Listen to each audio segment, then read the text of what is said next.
I'm going to be honest. For years, I've been teaching about confidence here on the podcast, at conferences, literally all over the world. So I was very surprised to find that recently I've totally lost my confidence. Today, I'm going to share with you how I lost it, where it went, and how I'm working to get it back. Hopefully, it will help you locate your own confidence so that you can move forward in your business. Welcome to Explore Your Enthusiasm, episode 252 with me, Swiger. I'm here to help you navigate the waters of crafting your own business and your own life. So we talk about things like profitability and marketing and a mindset and confidence. But first, we got to talk about what I mean by confidence. I'm going to define it because it's really easy to misunderstand what I mean by it. Because I meet a lot of women who tell me that they can't move forward until they're more confident. And in my work with these women, I found that that's just not true. You are probably confident enough to at least do something. So don't let waiting for confidence stop you from moving forward. I actually have an episode all about this, how you can take action even before you feel confident. It's episode 131. I've linked it up in the show notes below wherever you're watching this. So you can find a link to that and listen if you're not taking action because you don't feel confident yet. So the confidence in the terms that I'm talking about is really what psychologists call self-efficacy, meaning you have the power to affect change. You have the power to do something. You believe that you can do it and affect the outcome. Now, it's not believing that you can do everything. So you may be confident in your cooking, but not have confidence in your business. You may be confident in your writing, but not in your public speaking. So another thing is that being confident doesn't mean that you feel confident all the time. I think some of us say, oh, I'm not a confident person because you don't feel amazing every single day and every single situation in your life isn't like a movie. But that's okay. You can still have some confidence even if you're not like in every moment feeling totally amazing. Confidence is not feeling amazing all the time. It's feeling, and it's also not feeling like you could do anything and being totally fearless. It's just feeling like you can do something and can affect some change, even a tiny one. So for more about what confidence is and isn't and how it's very different from arrogance, check out episode 126, What Confidence Is and Isn't. So I'm going to be referring to past podcast episodes because, like I said, I've been teaching about confidence for years. Episode 126 was like 2 years ago. So I just want to reiterate that, like, even though I've been talking about it and researching it and teaching and working with women and seeing what works and what doesn't, you can still experience some gaps in it. You can still change how confident you feel or don't feel as time goes on and as things happen in your life. So you probably have enough confidence about something to take it and apply it to your business. Even if you don't feel amazing all the time, you can absolutely take the next step. And I've come to realize lately that confidence is a spectrum. It's not that you're confident or not confident. It's some days you're more confident than others. You're more confident in some areas than others. And depending on life and business and the results you're getting or not getting, you may slide around the spectrum. So today, you may have woken up and been like, I know what I'm working on. I know how to do it. You're feeling confident. Then something might happen today and you don't get the results that you want. And tomorrow you wake up maybe at a different point in your cycle, maybe at a different point in the month, and you're like, ugh, I just don't think there's anything I can do that will make a difference. So it's still the same you. It's not that you don't have any confidence. You've just slid along the spectrum. So in my case, I'm going to tell you a little bit about my story, my whole life, and also recently. I entered adulthood pretty high on the confidence scale. I worked hard, I got good grades, I made stuff happen. Stuff like I got my school paid for with a scholarship the whole 4 years I was there without being a straight A student at all. I had fallen in love with, and married the love of my life. We had a happy marriage. We still have a happy marriage, but when I was just entering adulthood, I had a happy marriage, I had a college degree that I had worked for and paid for all on my own through scholarships and having a job. I got the jobs that I applied to. I absolutely went through bouts of self-doubt, but I pretty much never lost my belief that if I really wanted something, I could work to make it happen. So it's not a belief that I was amazing and that my life was easy, because it really, really wasn't. It was a belief that I had the resiliency and the self-efficacy, the power to make something happen if I worked at it. So I was thinking about this, and my younger self might have been slightly delusional, but that delusion let me take action that made stuff happen, which is really what it comes down to. It's the point of confidence, is that you feel like you can take action, so you do take action. And here's the thing. I was never confident that everything would be amazing. I was confident that it would just be okay. That I could try something and it would be okay. I was talking to a friend recently. She had a similar background as me and she has a successful business. And she said, I realized through talking about this that my definition of okay was extremely basic. As long as I wasn't living at home again and I wasn't making the mistakes that my parents made, I was okay. And that's really what my confidence was based on. It wasn't like I'm going to be a superstar. It was just that as long as I don't move back in with my parents and as long as I don't make a lot of the mistakes that I had seen adults make in my childhood, then I'm okay. Just the fact that I graduated with a bachelor's degree, I'm the first person on either side of my family to graduate with a bachelor's degree. That was success. That gave me confidence. Now, for many of you, for many of my friends, their parents have master's degrees and PhDs, so that wasn't really anything special. So it really depends on your own frame of reference and your own perspective about if what you've done is amazing and build your confidence, or if what you've done is just fine and not that great. So this confidence and slight delusion is what led me to do everything I've ever done in my business. To start selling yarn on Etsy when Etsy was brand new. To quit my day job 10 years ago when I didn't know anything about having my own business. To starting helping other people with their business soon after I quit my day job and I was making it work for me. To publishing 2 books. To encouraging my husband to quit his day job because we would make it work with just my business income. To starting a new business in 2017. It has all been based on my core belief that I would be okay. So I might as well try because I would be okay. Then in the past couple years, we're hit with disappointment. Infertility, which has been bubbling away in the background for a decade, followed by we weren't able to buy the comic book shop, followed by I suffered my longest ever bout of depression, which was not situational because of what was going on in my life. My life has still been amazing. It was chemical, is what's going on in my brain. We also recently have had 2 kids we absolutely loved leave our home because we're foster parents. So while we had the foster kiddos, I took a step back from work. And when it was time to step back into work, I was plagued by a constant doubt of, can I even do this? Can I even do this? Does this even matter? Can I affect any change? Is everything just going to fall apart and go away? I think a lot of this self-doubt came from my period of depression. Depression sucks away all sense of action, ability, efficacy, the point of anything. I physically, during the worst of my depression, felt like I couldn't do anything all day. My brain was foggy and it was very hard for me to do anything mentally and emotionally. I just cried a lot or I felt really numb. So when I was feeling better and the depression lifted, my sense of self was beat up. I had literally not been able to do things physically, mentally, or emotionally. And so I just didn't have the belief in myself that I could do stuff. The depressed Tara, who didn't have physical, mental, or emotional energy, became the real to me. I believe that was real Tara. Even after I was out of the depression, it just felt like real Tara doesn't have the capacity for that.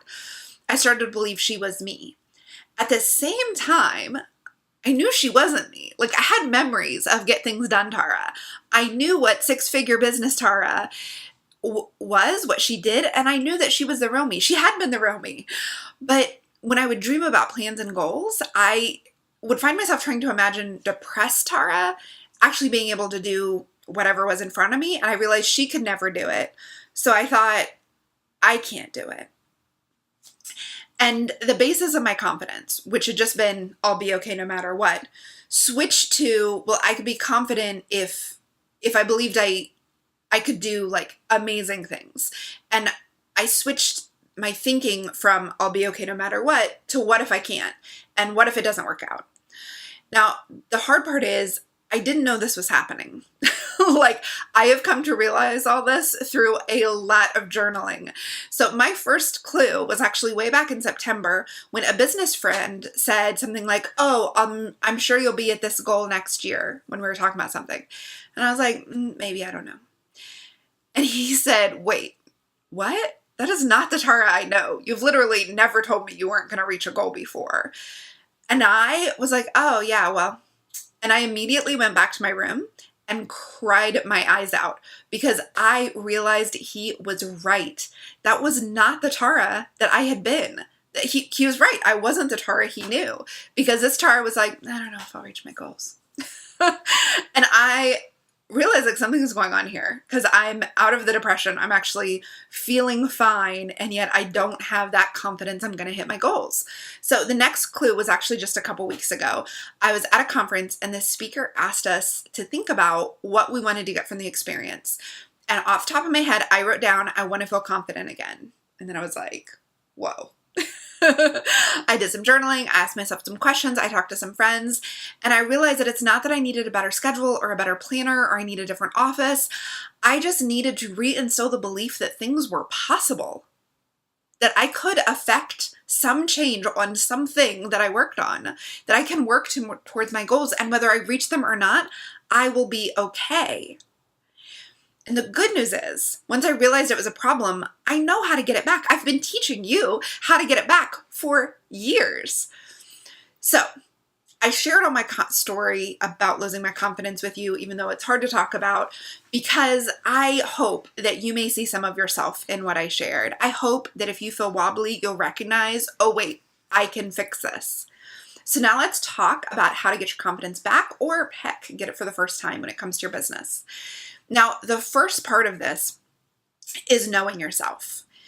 If you have been paying attention to the podcast for years, then you know you need to pay attention to how you work, what your strengths are, what you work best, how you deal with expectations, so you have a better idea of what's going on and how you work best.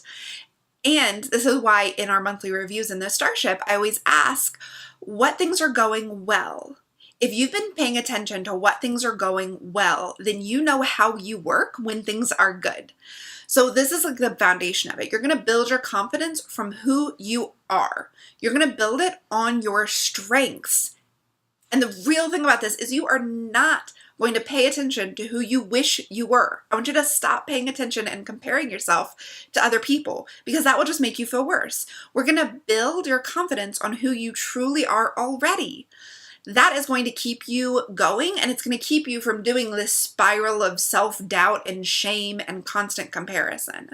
So as long as you try to build your confidence on becoming someone else, you're going to feel weak, you're going to feel unable, you're going to feel incapable. Now, how I do this is I am making a list of my strengths. I'm actually doing a special workshop in the Starship called Know Yourself, How to Build a Business from Your Strengths, where we're going to talk about your Enneagram type and the Strengths Finder quiz and work. So I make a list of my strengths, and then I look at what am I good at? What do I know I can do? I love personality tests for this reason, because they tell you the areas you're strong in. So like I'm an Enneagram 2 with a 3-wing. This is what I'm great at. This is where if I'm in this, I am focused, I am connected, I am moving towards my strength. My strengths are strategic and futuristic and relator. When I build my business around that, I do better and I feel better. Now, the next step, so it's built on a foundation of like knowing yourself. The next thing is to take care of yourself. So you're not going to feel good and confident if you don't have what you need. So part of this is just straight up eating, drinking enough water, taking your vitamins, sleeping enough, but it's also filling up your inspiration well. Like even when you're not taking action, still doing things that keep you going, that make you feel good, that make you feel inspired. So for me, this is listening to certain podcasts, which I shared in a recent podcast episode, my favorite podcast to listen to. You can go back and listen to that one. We'll link it up in the show notes. It's also reading books, both reading fiction to just kind of have fun and reading books that are inspiring, like people's memoirs or some business books. For you, it might be listening to me cheer you on. So take care of yourself, like feel good. Even when you're not in the middle of working, you can do things to feel good. The next thing is that confidence comes from action. You need to do something every day or put something on a list and mark it down. So again, if you're waiting to do something until you feel confident, go back and listen to episode 131. You don't have to feel confident to take action. The good news is you're already doing things every day. Unless you're not getting out of bed, you are doing things every single day. Even if you are staying in bed, I bet you're doing some things. I want you to write down what you did today. Make a list of what you've already done today. So I updated my notes. I updated somebody's who bought the Starship. I had to fix something that went wrong with that. And I curled my hair and I did an Instagram Live. It feels like it's not that productive of a day, but when you write down what you did, you've done a lot. I mean, you can count getting a shower, count feeding your kids, count walking your dogs. My gosh, my dog ran out in the road today and I chased him down in my pajamas. That counts. So then once you've written down what you've done for a couple days, then write down what you want to do and be really easy on yourself by paying attention to what you actually can do in a day and then writing to-do lists that are realistic for what you're currently able to do in a day. You are going to feel so much better. And look, if you're writing a to-do list and you didn't get to any of it at the end of the day and you couldn't mark any of it off, write down the things you did instead that don't count. So when we had the foster placement, I would write down things that didn't count, that like weren't towards my business. Like I fed her. I fed myself. We got dressed. I got her in the car on time. Like if you've done that, you are accomplished. You need to celebrate that. We're going to talk about celebrating in a minute. So part of how I'm doing this, and the reason why I included this do something in how to get your confidence back, is that I noticed when I just let myself rest and I didn't do anything, or like I didn't mark anything off the list, I didn't tally up what I had done that day and count it, I noticed I just felt worse and I just felt less capable and less able. So it made me feel like I couldn't do anything. So everything was much harder to start doing because I just wasn't able to do anything. So it's much harder to get started than it is to keep going. And if you've written down that you've done like even little things, it will feel like adding on some business things to that to-do list is just keep going, as opposed to like totally getting started from scratch. So what I needed to do was make myself just do one businessy thing each day that had a real impact.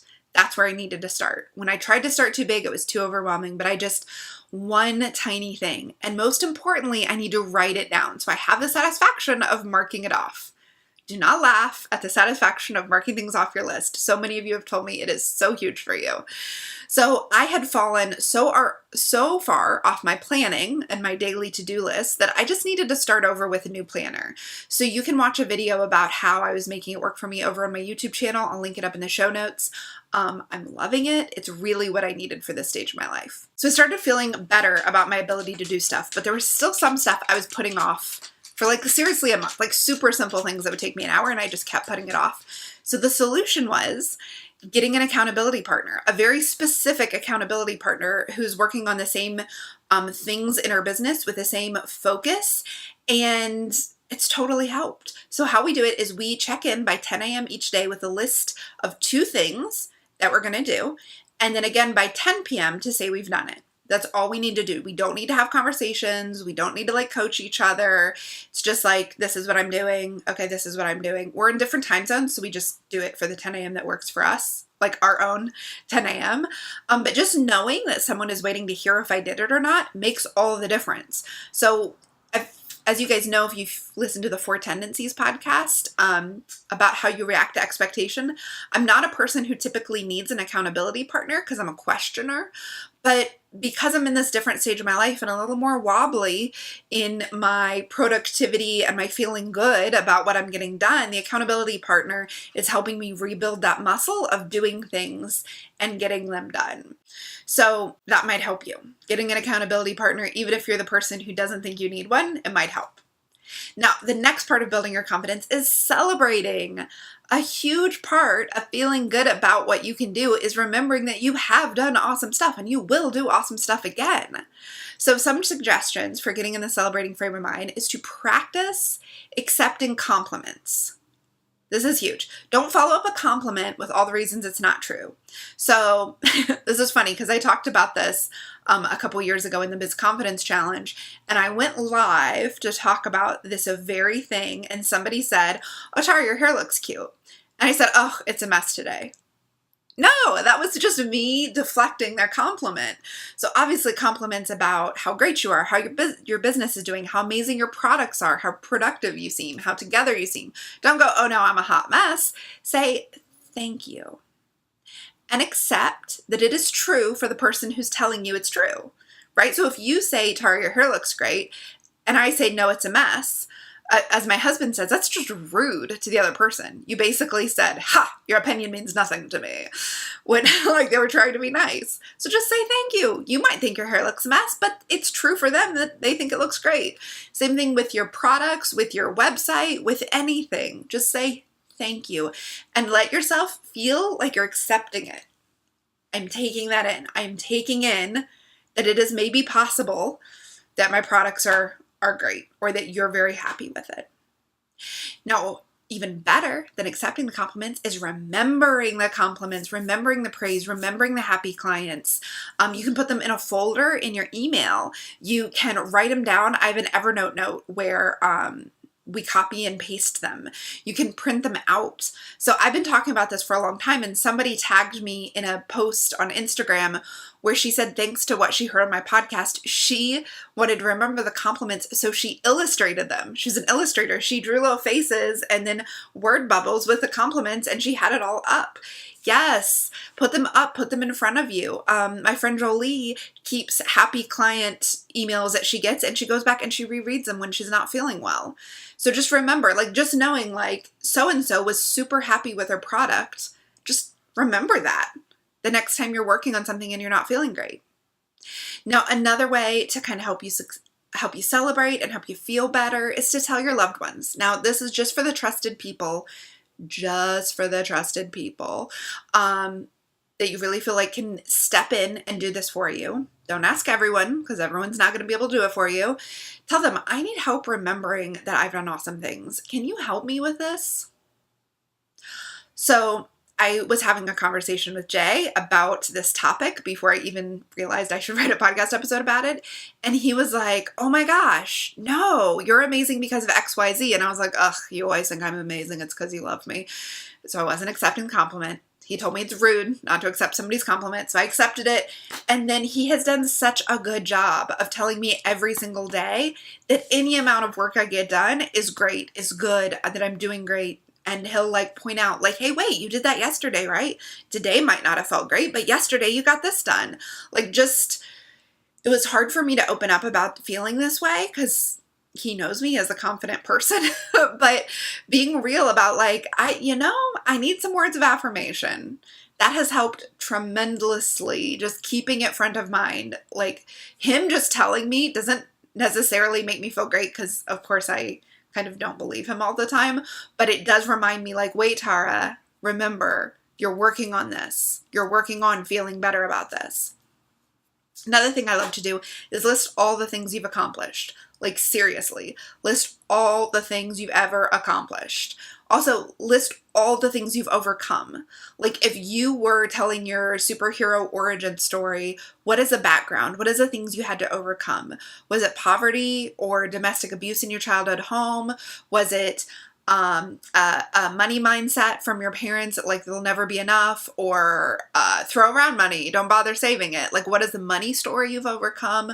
What is the relationship stuff you've overcome? What is the business stuff you've overcome? What are the skills you've learned in your business so far? Like, the lack of knowledge that you've overcome. What is it that you've overcome? List it, look at it, remind yourself, I have done hard things. I can do more hard things. Look at these lists as often as you need to. So I hope that all of this and all of my transparency helps you move forward in your business. Remember to pay attention to what works for you. Know yourself by paying attention to what works. Remember to take care of yourself, keep your well filled up. Take action, just a little action every day, and celebrate every single tiny step and how far you've already come. I am so proud of you. I know you've done hard things and you can do more hard things, and it's okay if you're not feeling like it right now. If you liked this episode, please hit thumbs up if you're watching on YouTube, or leave a review if you're listening on iTunes. The review of this week comes from a reviewer who had a really hard name. It was just like a couple letters and then a bunch of numbers. So they said, I've been listening to the podcast for several years, and Tara never fails to talk about something that is helpful and timely for my yarn business. Her style is conversational, and it feels like you're sitting down to chat over coffee with a friend, a very knowledgeable friend who has experience and research to support what she is saying. I can truly say that my business would not be as successful without Tara's awesome information. Thank you so much for that review. Thank you for sharing it with me. It totally made my day. If you guys leave a review, I will read it on the podcast. I so appreciate it. It helps other people find the show. You can also just send them the show if you have a friend who has a small business. So thank you so much for sharing, for reviewing. Thank you for listening, and I wish you a very enthusiastic week.